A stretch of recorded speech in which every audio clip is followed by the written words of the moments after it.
The story, The Nightingale and the Rose, is written by Oscar Wilde. It was published in 1888, in a collection of children's stories named as The Happy Prince and the Other Tales. The theme of materialism versus love is explored by the human characters, where the young student plays a vital role. The writer may compare the garden to his life, where no flowers grow. It suggests the lack of emotional capacity in the student. He deceives himself about love, introducing, love depends on material things like a rose. He claims that all he had learned is not enough to win the heart of his beloved. He sighs, proclaiming that happiness depends on little things, not by the education and knowledge. This statement questions his emotional capacity in the system of education, which cannot give an answer to a problem related to sentimental things like love. Further, this statement shows that he is an easy giver-up. He has already lost the battle of winning the heart of his beloved. The explanation clearly states the estimate of love on the side of the young student. He has misunderstood the infatuation, the attraction to love. He worries of failing to fulfill his emotional desires. Further, he is much worried about what he is going to miss if he cannot bring a red rose. This transactional nature is commonly seen in the material world. It is like he gives some money to get something.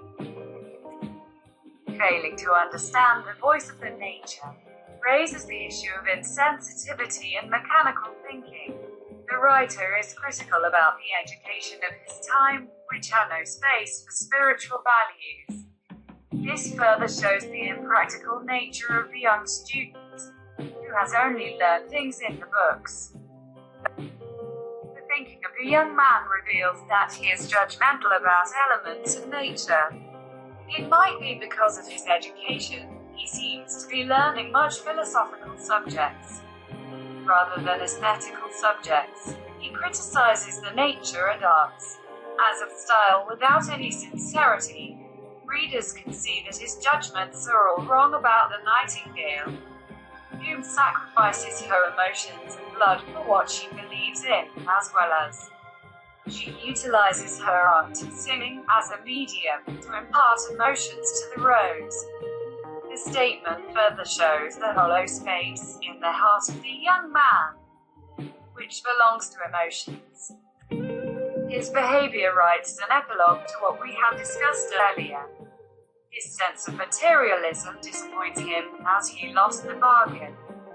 He expected her to come. When he produced the flower, next, he throws the true symbol of love, not knowing the humble sacrifice of the little bird behind it. That, in a way, shows his nature of easy giving up until judgment of love. The student contrasts love to his education. He sees love as void of logic and practicality. He does not understand that spiritual things like true love cannot be measured. This further shows his materialistic nature and the cause behind his mindset, his education, of course. This further suggests his callow and immature nature about human emotions, which easily undergo changes. His return to his former way of life suggests that he is a stagnant character who is not going to be changed. Further, it raises the universal theme of materialism versus spiritual love, which continues through generations.